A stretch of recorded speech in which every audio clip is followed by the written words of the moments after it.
Well, July and August 2025 are over, so now, let's go back and recap some lost media found in those months.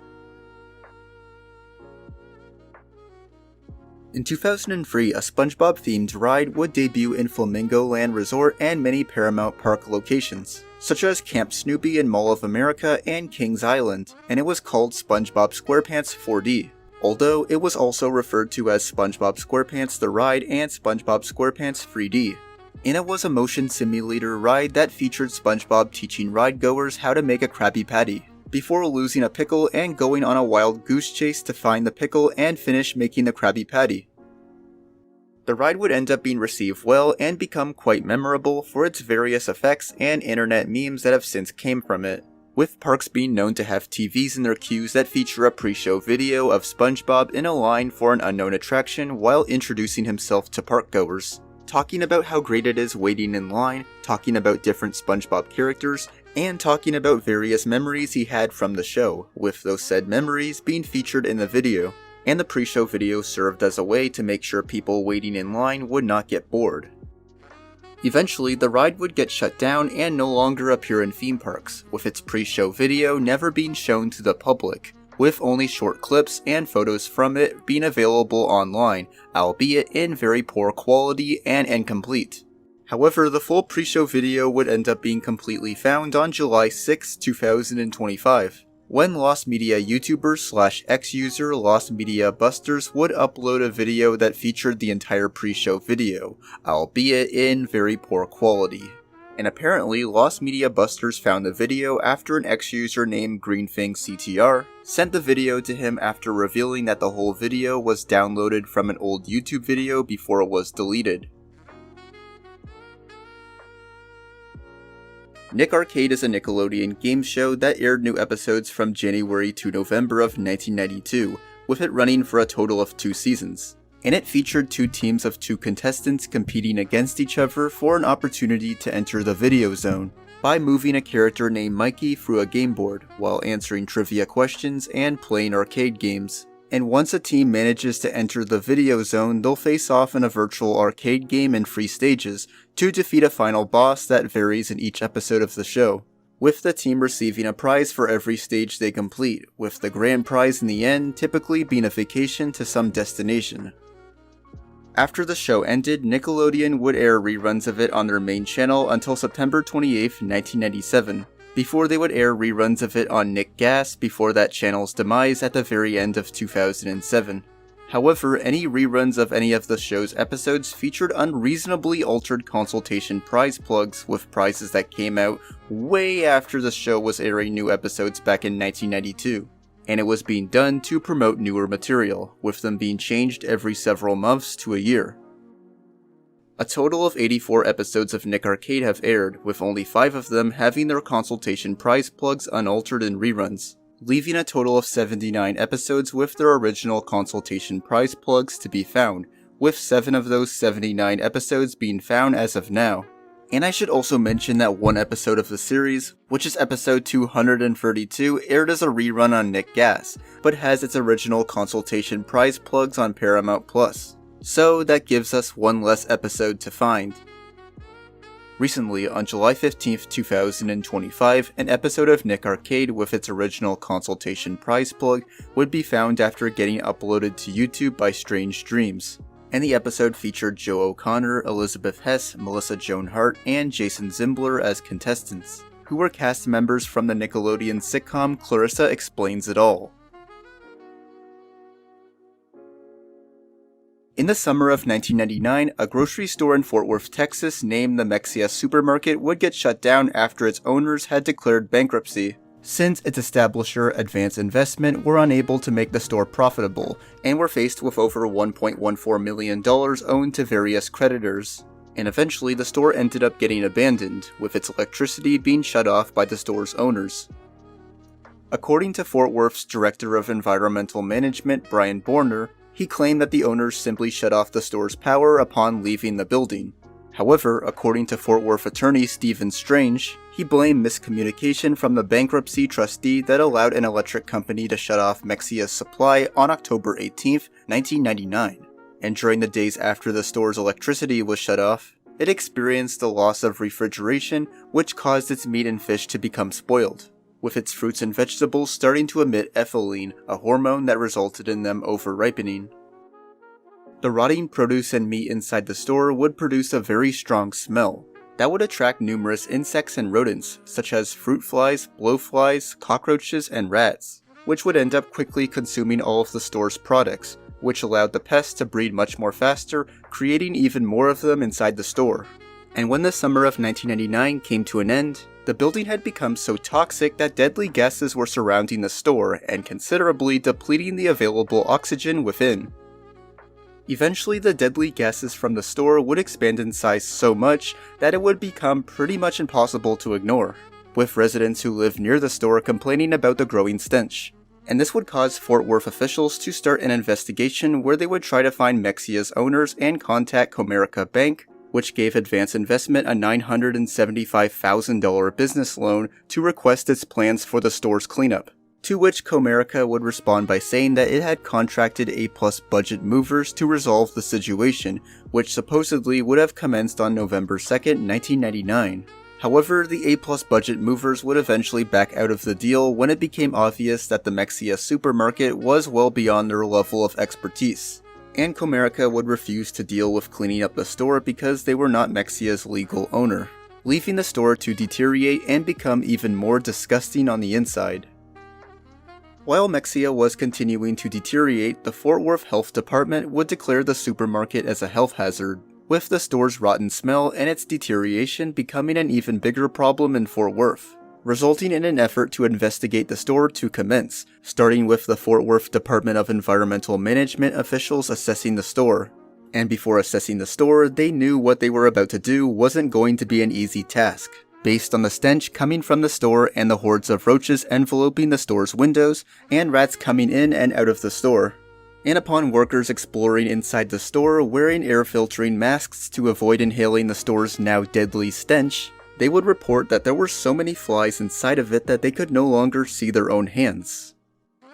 While taking care of the store, extensive pesticides were utilized to eliminate the majority of pests and diseases within it, with its entrances being barricaded to prevent rodents from either entering or escaping the property, and any workers were forced to be decontaminated before they were allowed to safely exit the store. Before the store was finally cleaned up, with initial newspaper reports stating that the cleanup process costed Fort Worth between $10,000 and $15,000, although it is speculated that the cleanup costed around $100,000, and Fort Worth planned to potentially indict Mexcia's owners on criminal charges, and also insisted that they were financially liable for the cleanup.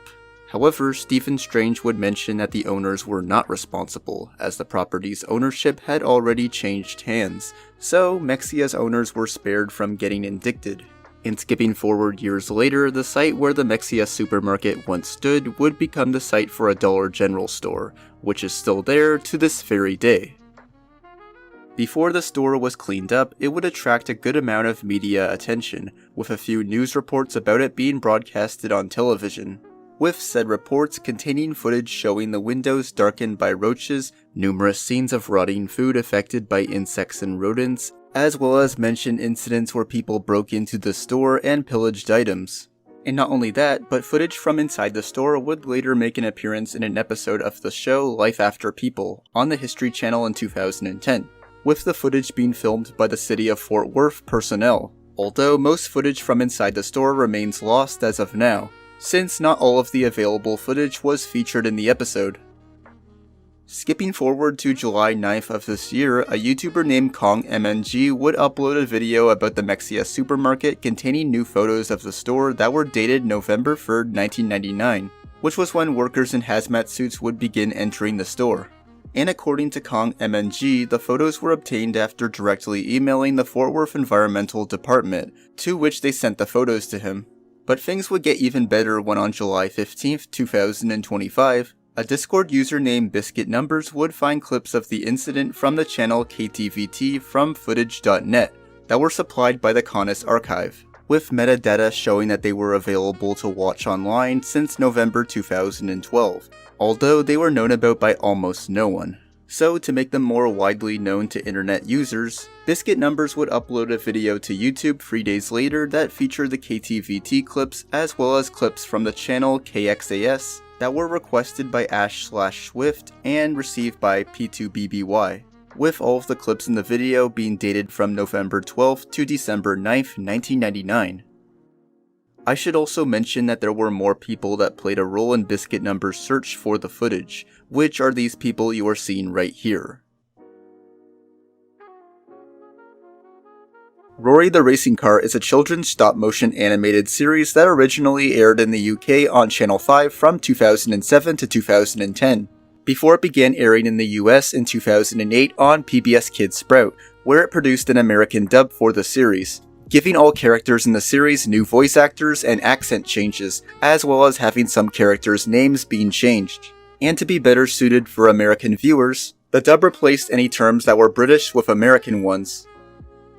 The series centered around the lives and adventures of 5 racing vehicles named Roary, Mexcia, Cece, who is known as Zizzy in the US dub, Drifter, who is known as Draga in the US dub, and Tin Top, who work for Big Chris the mechanic, Marsha the race marshal, and the owner of the racetrack Mr. Carburetor. And the series takes place in a fictional motor racing circuit called Silver Hatch, with the majority of the action in each of the series episodes taking place at the track's pits and workshop, although the characters occasionally venture to other locations in the show.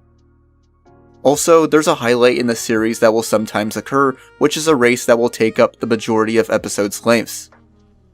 It is known that there were a few DVD releases and some episodes that were included as bonus features on other DVDs that featured American dubbed episodes. And yet, any American dubbed episodes are pretty hard to come by, according to people trying to find them, with any streaming platforms that have episodes of the show to watch having them in their original British dub, and to make matters worse, the American dub no longer airs on television anymore, let alone any dub of the show.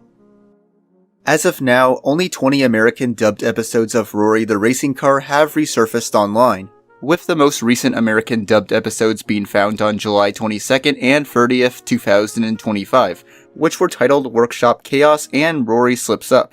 And they were found by YouTuber Zero Luck Canuck, who uploaded them to his channel. Nick News with Linda Ellerby, also known as Nick News W5 in its earliest years, was an irregularly scheduled half-hour news program on Nickelodeon that began in April of 1992. Although I should mention that it is possible that the program began sometime in 1991, as some episodes claim to have aired in that year, with them airing as Nickelodeon specials. The program was hosted by former NBC News personality Linda Ellerby from its premiere to its cancellation in 2015, and it focused on news events and discussions with children about issues going on in the world, with it receiving low ratings for Nickelodeon in the long run, although it was successful in classroom and educational settings on the other hand, so it wasn't a complete failure. And also, it did end up receiving a number of VHS releases for it, so there's that as well. The majority of Nick News' episodes from 1992 to 2010 are considered lost, and are very hard to come by due to a lack of them being released digitally or on major home video releases. And not only that, but there have been a small portion of episodes that are not present on the show's IMDb episode guide that have surfaced on YouTube, making it likely that there are even more lost episodes that we just don't know about. Recently, on July 24th, 2025, an episode of Nick News would be uploaded to the Internet Archive by Bored Stoner Vids, and it discussed the life of American boxer and social activist Muhammad Ali, with it being known to have aired on February 27th, 2000. Peg Plus Cat was an animated children's television series that was created by Jennifer Oxley and Billy Aronson that aired new episodes from 2013 to 2018, with it airing on PBS Kids in the US and on Treehouse in Canada, where it aired over 63 episodes in a span of 2 seasons. The series was based on the 2012 children's picture book The Chicken Problem, with it centering around its 2 main characters named Peg and Cat, which is the name of her male cat who can talk, with its entire premise being targeted towards children around the ages of 3 to 5 years old. inspiring them to let their natural curiosity about math help them develop new skills and strategies for solving problems in their daily lives. And also, the series had animation that was presented as if it were drawn on graph paper to go with the series' theme of math.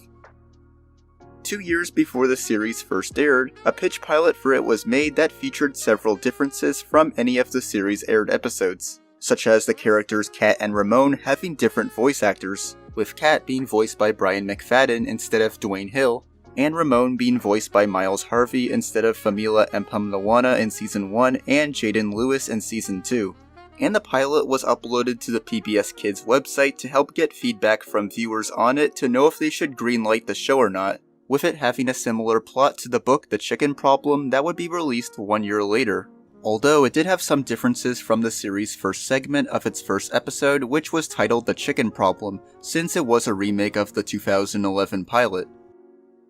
The pilot would receive a ton of positive feedback from critics, resulting in the show being greenlit for an entire series. However, despite the pilot receiving positive reviews, it would eventually get taken down from the PBS Kids website at some point and replaced with clips of various episodes from the series. And ever since the pilot was taken down, the only footage from it to resurface came from an animation reel made by Jane Nechayevsky, who was one of the animators from the show. However, we would eventually get to see more footage from it when in August 2017, another one of the series' animators named Christopher Jamal uploaded the pilot's storyboard onto his Vimeo account. Recently, on July 24, 2025, the pilot was found on the Vimeo account of the series' producer Jacqueline Demas, which had been uploaded since July of 2024, although most of the Lost Media community wasn't made aware of it until its discovery date. Eddie Retractorhead was an animated short series that lasted for only 10 shorts that were around a minute in length, with them airing on the UK version of Nickelodeon in 2008. And it was produced by Cosgrove Hall Films, who are most well known for creating the cartoons Danger Mouse and Count Duckula. The series centered around a blob of mucus named Eddie, who was created after falling from space and landing on a tractor and a pie. And he lives in an inflatable pie house at Area 52 with his best friend who is an orange blob named Blam Blob, where they go on many misadventures while meeting other weird characters along the way.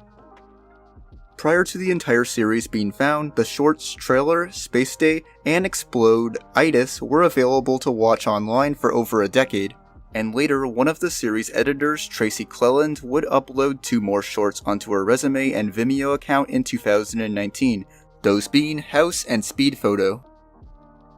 3 years later in 2022, a YouTuber named Luca's Archive would upload a VHS recording of the Short Olympics that aired on the British/Irish spin-off channel of Nicktoons called Nicktoonsters. However, the search for every short of Eddie Retractorhead would recently come to an end on July 31st, 2025, when the remaining lost shorts, along with some previously found shorts, were uploaded to the Internet Archive by Internet Archive user Jordan Wright 256. After sourcing the shorts from a CD that was sent to him by the series director Gene Flynn, giving us the remaining lost episodes.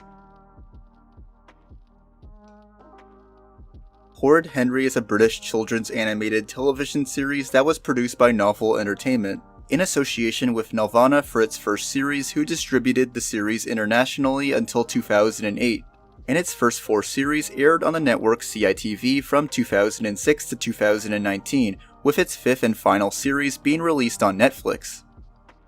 The series was based on the British children's book series of the same name that were written by Francesca Simon, and it centered around a boy named Henry, who is a mischievous prankster that gets into trouble with staff members at his school, Ashton Primary School. But despite getting into a lot of trouble, he is a very popular student at his school, having lots of friends, most likely due to the other students enjoying him being a prankster. And he also has a younger brother named Peter, who is nicknamed Perfect Peter in the show, and he is basically the polar opposite of Henry.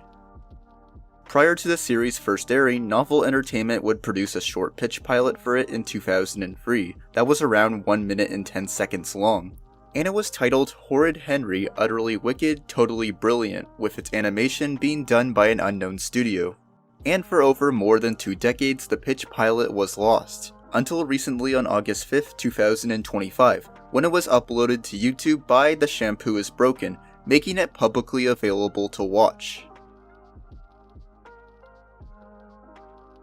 Creep Kick was a mobile game that was released on November 23rd, 2013 by Navy Duck LLC for iOS and Android, and it was a clone and bootleg spin-off of the games Kick the Buddy and Minecraft, with the game's gameplay originating from Kick the Buddy and its visuals originating from Minecraft, since the Buddy character is replaced with a Minecraft creeper. And it was an unlicensed game that wasn't the only unlicensed spin-off game involving Minecraft in it that Navy Duck made. The game was known to have used many assets from Minecraft and skins from skin websites that also had copyrighted characters. And in the game there was a multitude of ways to torture the creeper and other characters as well, such as using TNT to blow it up, stabbing it with sharp objects, and even using cars to hit it too.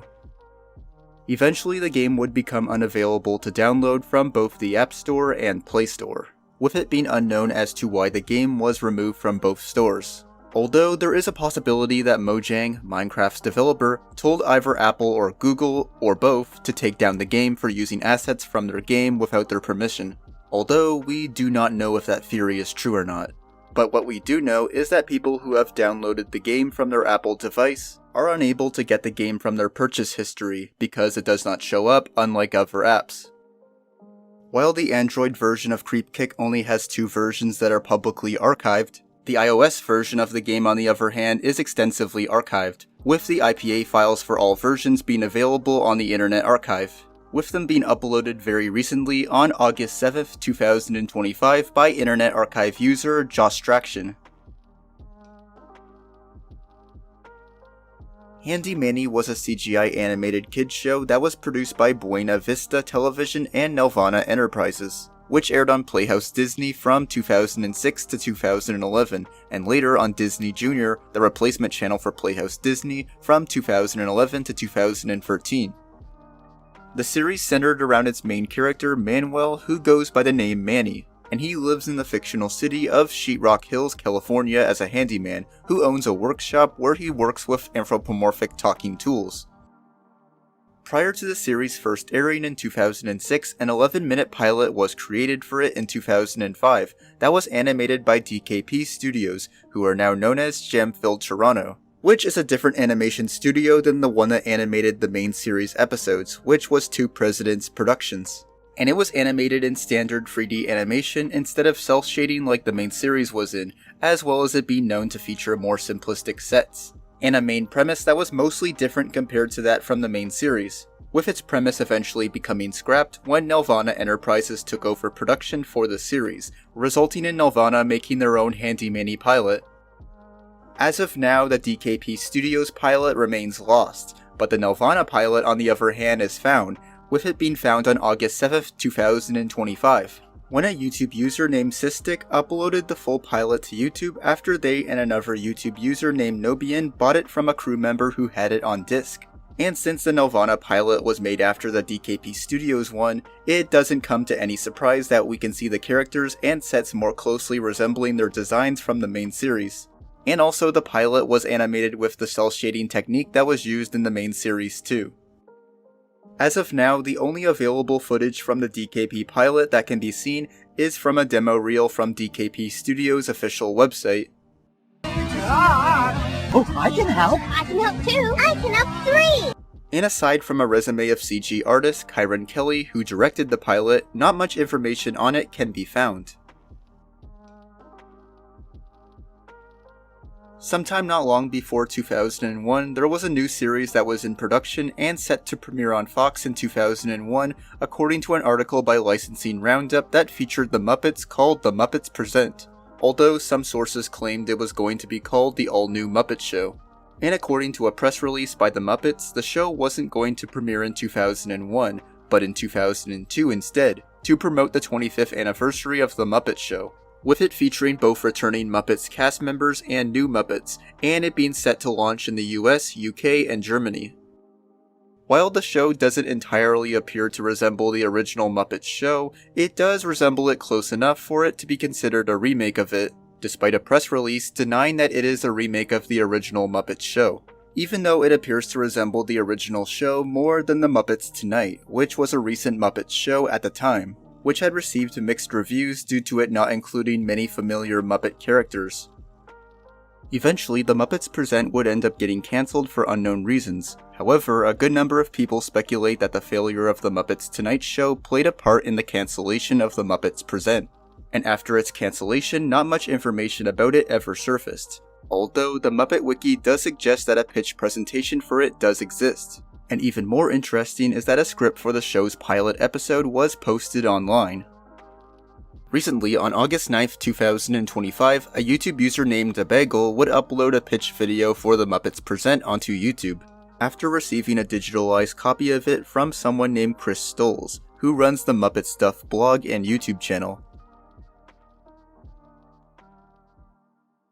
Okay, so in my last Lost Media Found in 2025 video, I had the Backyardigans Me and My Friends pilot as one of the entries. And during that entry, I mentioned a later pilot for the series that was made in 2002, 4 years after the Me and My Friends pilot was made, which was produced at Nick Digital and pitched to Nickelodeon. And it began production after the series creator Janice Burgess was given the opportunity by Nickelodeon to adapt her idea from her previously rejected Me and My Friends pilot into a CGI animated series, to which she began work on a new pilot that was finished production in 2002, and unlike the Me and My Friends pilot, this pilot was a success with Nickelodeon, resulting in the Backyardigans being greenlit into a full Nickelodeon series.